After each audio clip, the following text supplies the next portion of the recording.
अब आते हैं न्यूक्लियर फ्यूजन पे।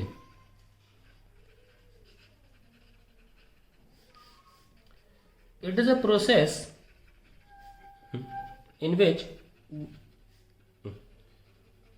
when two nucleons when two nucleus of say A less than 20, mass number less than 20, are brought so close that nuclear force begins to play, then the two nucleus fuse together, यानी कि जुड़ जाते हैं, fuse together because of the very strong nuclear force within the nuclear force range, within the, क्योंकि nuclear force range क्या होती है 10⁻⁻15 nuclear force range. तो मैं ब्रैकेट में डालता हूँ क्योंकि अंडरस्टूड है कि so close that nuclear force begins to play, then the two nucleus fuse together because of the very strong nuclear force and a tremendous amount of energy is released. Tremendous amount of energy is released. जैसे कि 4 hydrogen जुड़ के एक helium बनाते हैं और बेहतरीन energy बाहर निकलती है। ठीक है, सो ओवरऑल अगर आप 4 हाइड्रोजन मिला के एक हीलियम बनाओगे तो कहते हैं करीब करीब 24.7 मेगा इलेक्ट्रॉन वोल्ट एनर्जी निकलती है। So for one fusion process मैं एक एग्जाम्पल दिया हूँ क्योंकि हमेशा A लेस देन 20 पे ही निकलेगा। Fusion process in case of hydrogen atom की बात करें, हाइड्रोजन न्यूक्लियस की बात करें, the energy released is 24.7 mega electron volt. मैंने क्यों लिखा है देखते हैं। हमने देखा कि एक अकेले फ्यूजन प्रोसेस में the energy released was 200 mega electron volt, whereas एक हाइड्रोजन के फ्यूज होने के प्रोसेस में the energy released is 24 mega electron volt, 24.7। तो कोई भी ये कहेगा that energy released in fission is greater than energy released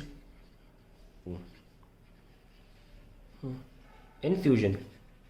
ये कुछ हद तक सही है पर अंडर वन कंडीशन, पता है क्या? इट इज पर प्रोसेस या पर न्यूक्लियस बोल सकते हो आप, पर न्यूक्लियस फॉर्मेशन या फिजन। इस केस में फॉर्मेशन फिजन, इस केस में फॉर्मेशन। पर न्यूक्लियस फिजन और पर न्यूक्लियस फॉर्मेशन। लेकिन ये एक अच्छा क्राइटेरिया नहीं है इस बात को सही ठहराने का। इसलिए एक्चुअली में बोला जाता है कि फ्यूजन में ज़्यादा एनर्जी निकलती है। जानते हैं क्यों? क्योंकि उसका क्राइटेरिया बड़ा सिंपल है। अगर आप पर यूनिट मास की बात करोगे ना, पर यूनिट मास की बात करोगे, then energy in fusion is very high then energy in fission, अगर आप पर यूनिट मास की बात करोगे। और इसीलिए एनसीईआरटी में क्वेश्चन भी दिया है जो ऑलमोस्ट एवरी ईयर आता है, 1 किलो हाइड्रोजन और 1 किलो यूरेनियम, दोनों की एनर्जी निकालो, कंपेयर कर दो। उस केस में तो 8 गुना आता है। और ये आपको लग रहा है कि बहुत ज़्यादा, मैंने बोला ये 8 गुना बहुत ज़्यादा होता भी है उस एनर्जी पर। ठीक है, 1-2 गुना भी बात बहुत आगे बढ़ जाती है। तो ये क्वेश्चन तो अपने हर साल आता था, लेकिन I am not sure about this year because nucleus में ज़्यादा कुछ छोड़ा नहीं है उन्होंने इस साल के लिए। लेकिन ये क्वेश्चन बहुत इंपॉर्टेंट था, एनसीईआरटी में देख लेना, 1 किलो हाइड्रोजन और 1 किलो यूरेनियम में कितनी एनर्जी निकलती, कंपेयर करके बताएं। कई बार आ चुका क्वेश्चन। तो मैं ये बताने के लिए आपको दिखाता हूँ कैसे मैं ये बात बोल रहा हूँ कि हमने देखा कि 4 हाइड्रोजन जो हैं, 4 हाइड्रोजन मिलके हमको हीलियम दे रहे हैं और हमको 24 मेगा इलेक्ट्रॉन वोल्ट एनर्जी दे रहे हैं। भाई एक हाइड्रोजन का मास मोटा मोटा सिर्फ एक प्रोटॉन की बात कर लेते हैं, और प्रोटॉन को भी हम 1 AMU मान लेते हैं। हर एक न्यूक्लियन का मास अभी के लिए 1 AMU मान लेते हैं। यानी कि जब 4 AMU कंबाइन होता है तब 24 MeV एनर्जी निकलती। तो एक AMU, ये भी तो यूनिट मास है, तो कितनी निकलेगी? 6 MeV फर्स्ट केस। वहीं अगर फिजन की बात करें तो फ्यूजन है। अगर हम फिजन की बात करें तो जब एक यूरेनियम फिजन और takes place 235 92 into barium krypton 3 neutron, energy is 200 MeV। यानी कि जब 235 AMU का फिजन होता है तो 200 MeV पैदा होता है। जब एक होगा तो 200 अपॉन 235 MeV एनर्जी निकलती है। आप कंपैरिजन देख लो कितना कम है कि नहीं?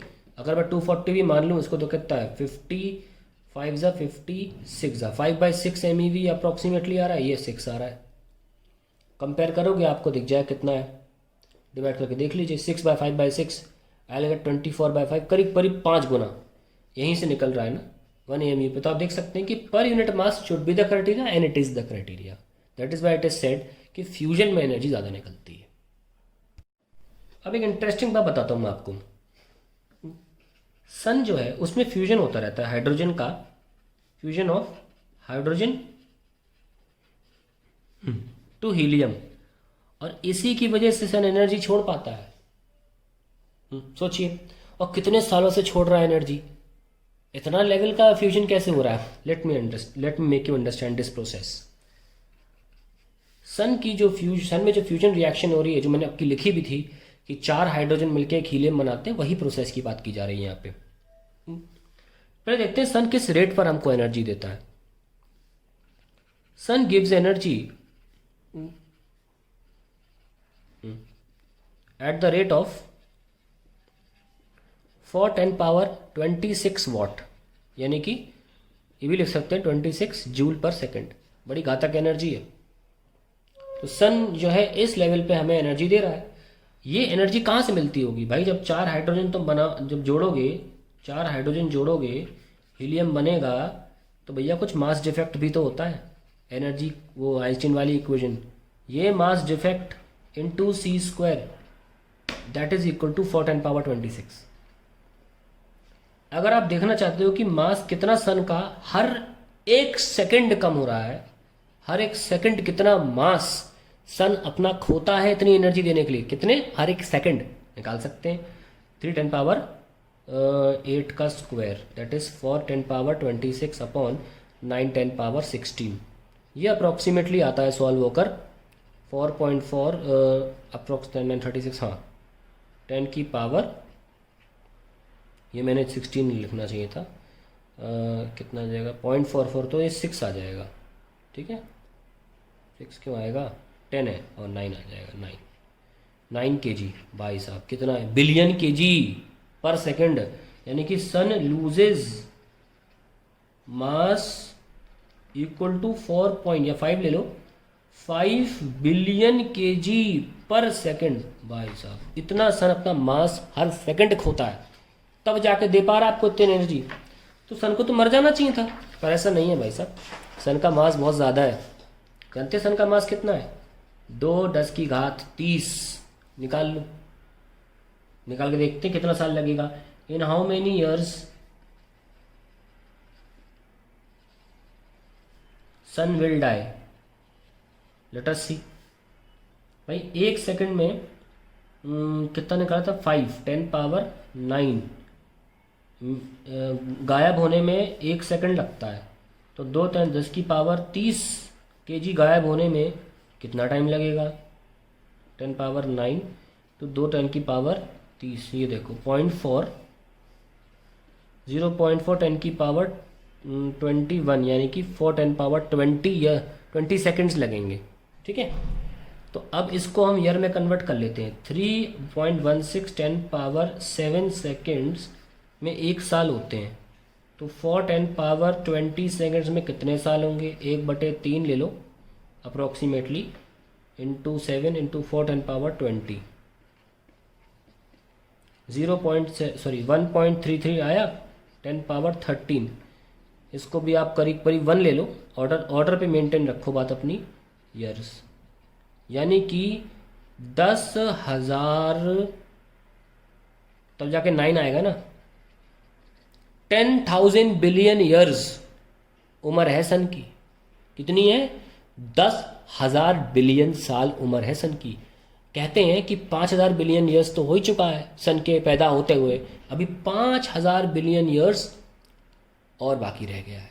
ठीक है, तो ये एक अच्छा एक्सप्लेनेशन है इसका कि फ्यूजन रिएक्शंस में मास कैसे खोता है, सन की एज कितनी है।